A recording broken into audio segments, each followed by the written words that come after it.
नागपुरात पोषण आहारात एक मेलेली चिमणी आढळून आली आहे। लहान मुलांच्या पोषण आहारामध्ये मृत चिमणे आढळल्यामुळे पालकांची चिंता वाढली आहे।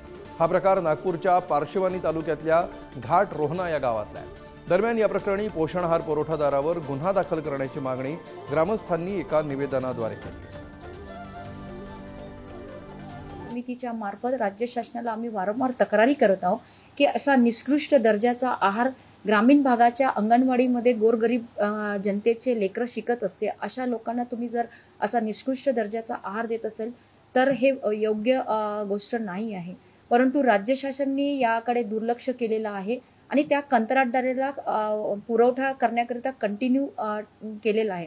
आम्ही पुन्हा आपल्या चॅनलच्या माध्यमातून आणि जिल्हा परिषदेचे जे ठराव पाठवलेले आहे याच्या माध्यमातून राज्य शासनाने तो कंत्राटदार आहे त्यांना ब्लॅक लिस्टमध्ये टाकायला पाहिजे आणि सदोष मनुष्य याचा गुन्हा दाखल त्यांच्यावर झाला पाहिजे, अशी मागणी नागपूर जिल्हा परिषदच्या वतीने आहे। दरम्यान या प्रकरणावर राजकीय नेत्यांनी काय प्रतिक्रिया दिल्यात पाहूया। मध्ये आम्ही अनेक तक्रारी केलेल्या आहेत, पण सरकारचे बगलबच्चे या पोषण आहारातले प्रमुख बनलेले आहेत। आता पोषण आहारामध्ये कधी उंदीर पाहायला मिळतं, कधी पाल पाहायला मिळतं, आता चिमणी पाहायला मिळालेली आहे। काँग्रेस पक्षाकडून हे सातत्यानं उचलत असताना सुद्धा हे सरकार जागं होत नाही आणि त्यामुळे राज्याची जनता वाऱ्यावर उपाशी आणि राज्याचं सरकार तुपाशी बेशरम आणि गेंड्याच्या कातडीसारखं जाड झालेल्या सरकारला गोरगरिबाच्या सर्वसामान्यांच्या मुलामुलींची काळजी नाही हे त्याच्यातून स्पष्ट होते आणि उद्याच्या अधिवेशनात हा मुद्दा आम्ही उपस्थित करू।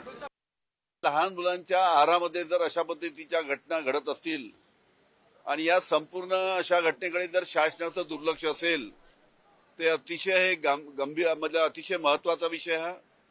या अशा गोष्टीकडे शासनाने गांभीर्याने लक्ष दिलं पाहिजे, कारण की हा लहान मुलांना पोषण देणारी ही योजना आहे आणि अशा पद्धतीने इतकी मोठी चूक जर अशा या योजनेमध्ये होत असेल तर हा लहान मुलांच्या आरोग्याशी राज्य शासन खेळत आहे असा माझा आरोप आहे आणि म्हणून राज्य शासनाने या गोष्टीकडे लक्ष दिलं पाहिजे। स्थायी समितीच्या मार्फत राज्य शासनाला आम्ही वारंवार तक्रारी करत आहोत की असा निकृष्ट दर्जाचा आहार ग्रामीण भागाच्या अंगणवाडीमध्ये गोरगरीब जनतेचे लेकरं शिकत असते, अशा लोकांना तुम्ही जर असा निकृष्ट दर्जाचा आहार देत असेल तर हे योग्य गोष्ट नाही आहे।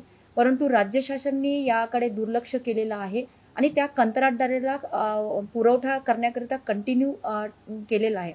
आम्ही पुन्हा आपल्या चॅनलच्या माध्यमातून आणि जिल्हा परिषदेचे जे ठराव पाठवलेले आहे याच्या माध्यमातून राज्य शासनाने तो कंत्राटदार आहे त्यांना ब्लॅक लिस्टमध्ये टाकायला पाहिजे आणि सदोष मनुष्य याचा गुन्हा दाखल त्यांच्यावर झाला पाहिजे, अशी मागणी नागपूर जिल्हा परिषदच्या वतीने आहे।